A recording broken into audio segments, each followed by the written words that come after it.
qui sera là bientôt. Amen. Nous avons une grande activité avec notre Père, avec Aïssa Charles Maurice.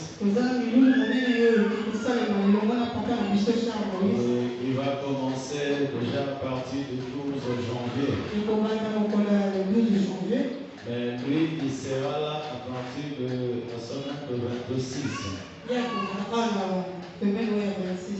Amen. Donc c'est lui qui va clôturer cette activité à la direction là-bas.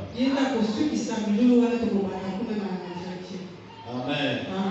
Et pour cela, il y a deux tenues qui sont prévues pour ceux-là qui veulent la procurer.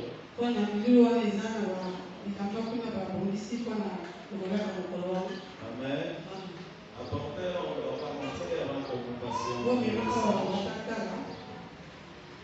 Alléluia. Et donc le jour qu'on va le recevoir, et pendant le 4 jours qu'il sera en train de nous envoyer. La pièce c'est 3000.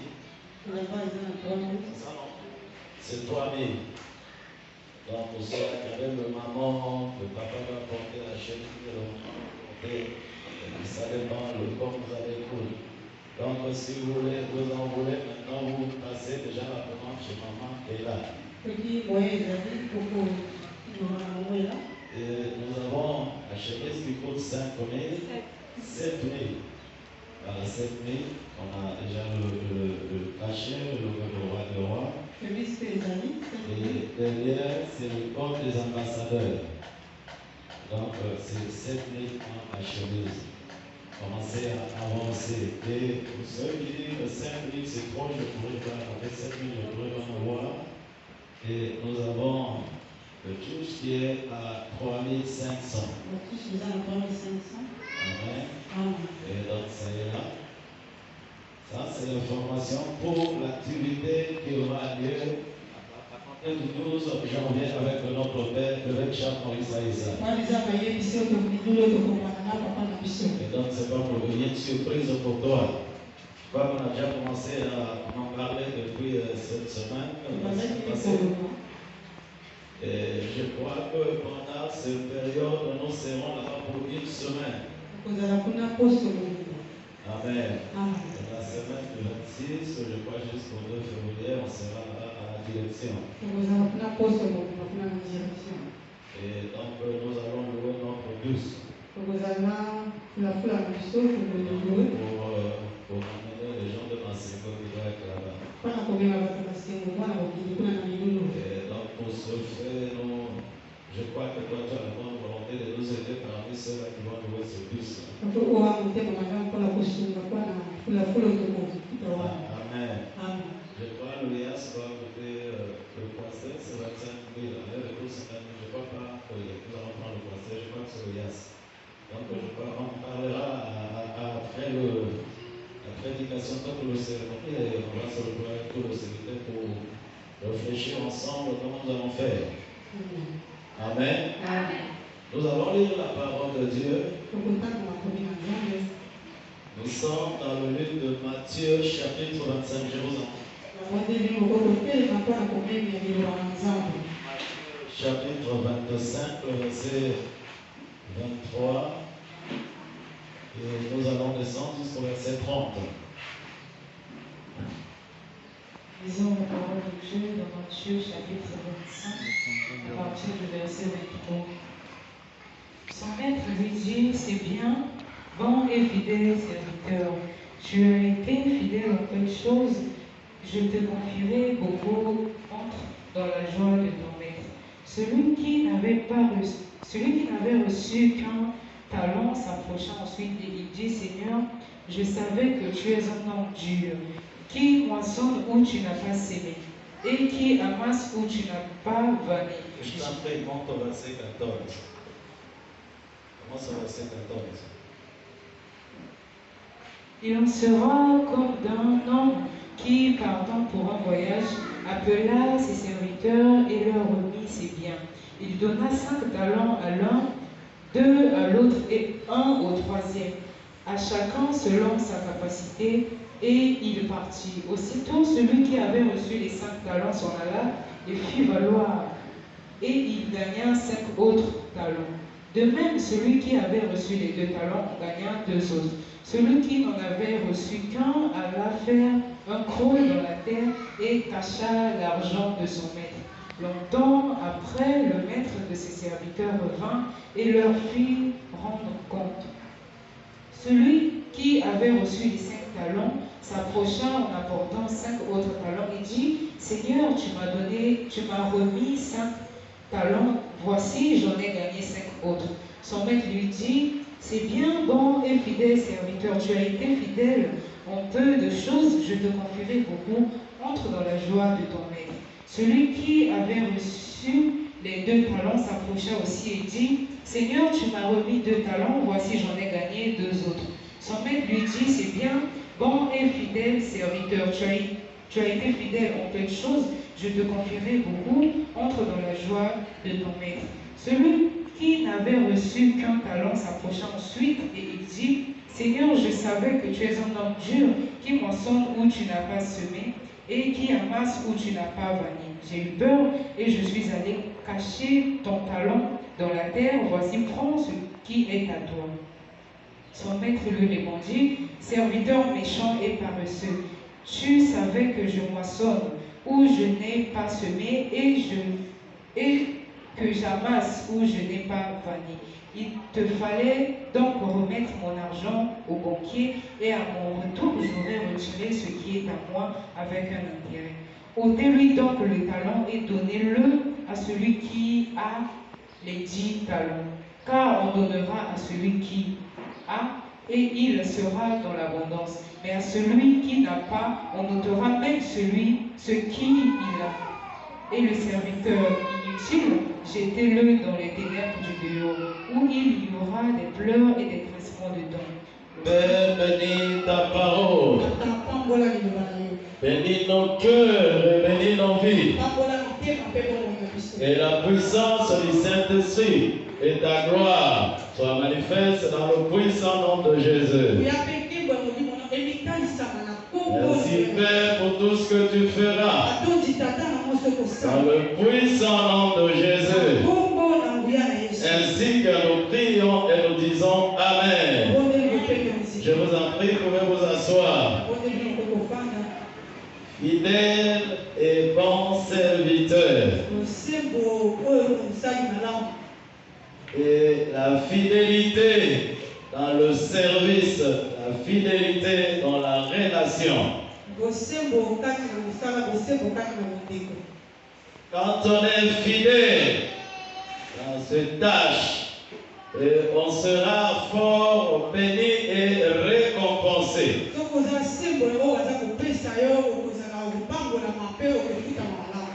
L'homme n'a rien de lui-même. Tout ce que l'homme a appartient à Dieu. En commençant par ta propre santé, la santé ne t'appartient pas. Ta vie appartient à Dieu. Voilà pourquoi tu dois prendre soin de ta vie. Et tu dois bien gérer ton corps et ta vie. Quand tu ne le gères pas bien, tu rendras compte à l'Éternel. Même le travail, là où tu es en train de travailler, le travail que tu es en train de faire, tu dois bien travailler. Et tu ne dois pas commettre de dégâts. Sinon, si tu ne travailles pas bien dans ton lieu de service, tu rendras compte à Dieu. Parce que c'est Dieu qui t'a donné le travail.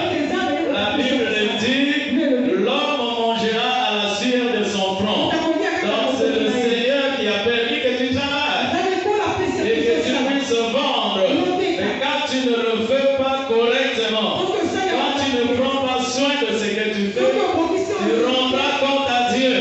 Si tu négliges ton travail,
Tu maltraites les enfants que Dieu t'a donnés. Tu rendras compte à Dieu. Le commerce que tu es en train de faire, c'est Dieu qui a permis que tu trouves le peu d'argent là pour commencer ces activités. Quand tu ne le gères pas bien, tu rendras compte à Dieu.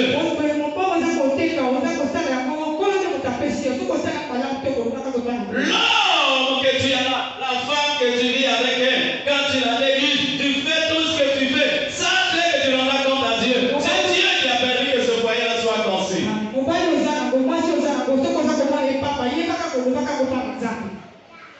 Un jour, un homme était beaucoup riche.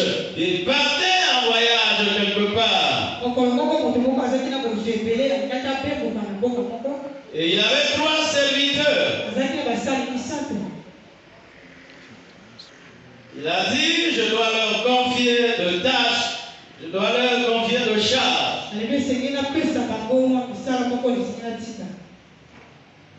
il a pris 5 sacs d'argent. Il a donné au premier. Il ne l'a pas dit que gère à mon retour, tu me le remettras. Non, il a seulement donné. C'est comme ça quand on veut connaître celui qui est sage, on lui dit pas fais ça, on lui parle seulement, lui confie la tâche, mais lui-même fait, en sachant que je rendrai compte à celui qui m'a donné la responsabilité.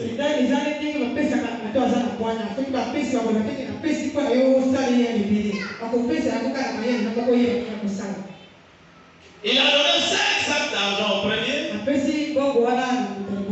Et au deuxième, il a donné 3 sacs d'argent. Au troisième, il a donné 1 sac d'argent. Alors quand nous totalisons, nous voyons qu'il avait 9 sacs d'argent. Et le 9 divisé par 3, ça devait faire 3. Il avait donné 3 sacs à chacun d'eux. Mais comme il connaît les attitudes et le comportement de chacun de ses serviteurs,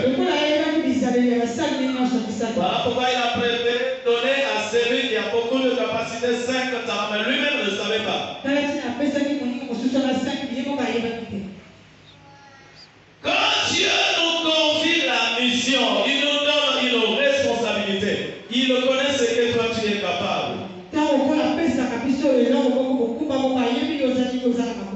Si Dieu t'a donné les enfants, c'est que tu es capable d'encadrer ces enfants. Mais quand tu mets la négligence, tu rendras compte. Alléluia. Même le travail que tu te dis, j'ai eu le diplôme, moi-même j'ai trouvé emploi, ainsi de suite. Oui, le Seigneur a voulu que ça soit comme ça. Mais quand tu ne le fais pas, tu ne fais pas ça correctement comme il se doit, Dieu te posera des questions, tu rendras compte.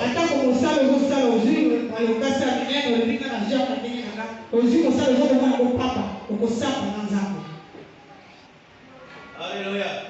Ce n'est pas parce que c'est le bien de l'État, je vais le détruire. Non. Tu rendras compte à Dieu.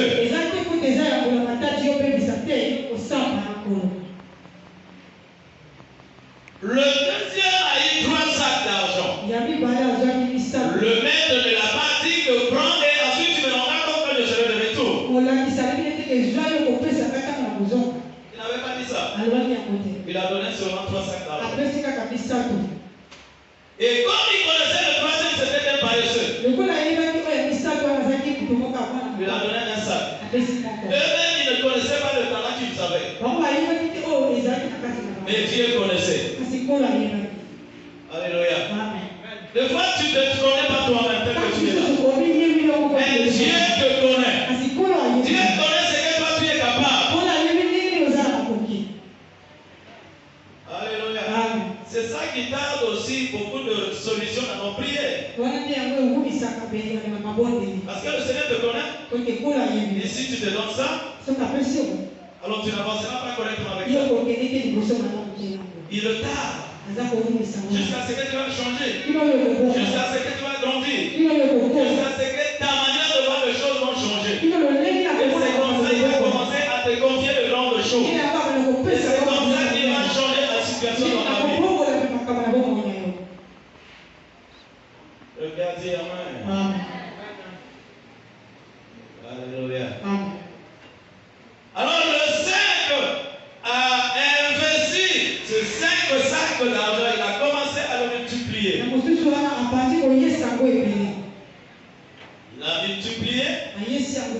Il a eu 5 autres sacs d'argent. Mais je crois qu'il y a eu encore le plus. Mais comme le maître a laissé 5, il fallait Dieu multiplie. Avec Jésus, on ne marche pas dans la soustraction. Avec Jésus, on marche dans la multiplication. Il t'a envoyé au monde.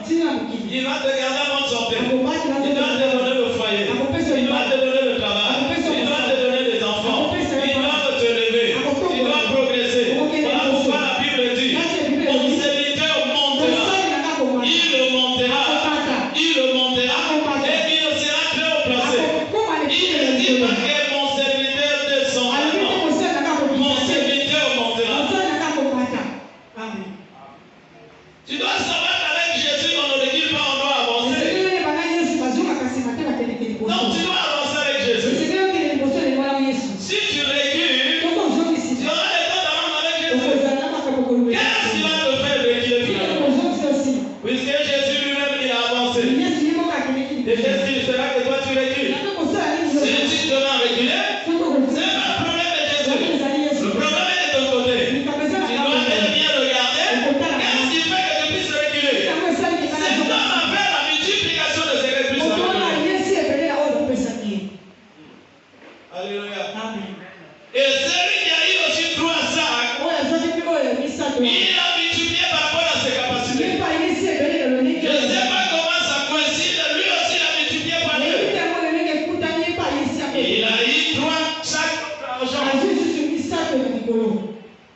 Et celui qui avait un sac, la Bible dit qu'il est allé creuser le sol. Il l'a enterré. Il croyait que c'était l'arachide qui allait produire. Non, il ne faut pas confondre les choses. L'argent, on n'enterre pas. L'argent, on investit pour la multiplication.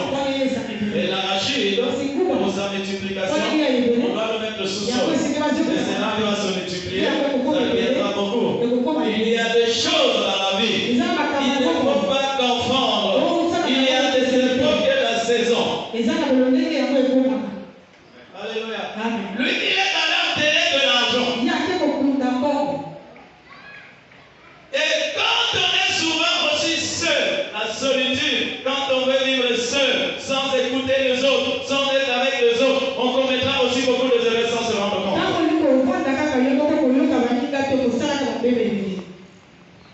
Cela ne veut pas dire que tu as mis l'ami autour de toi, mais tu dois quand même voir ce que les autres font. Tu dois demander conseil aux autres. Qu'est-ce que je peux faire par rapport à ça et cela? Les 2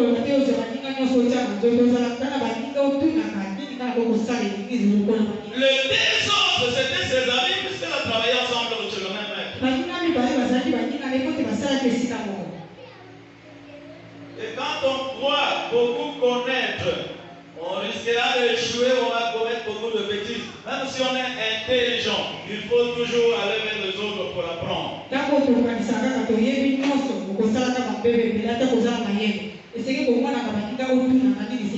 L'homme doit apprendre tous les jours tant que tu es vivant. Tu dois toujours apprendre. Alléluia. Et il pouvait bien aller voir les autres.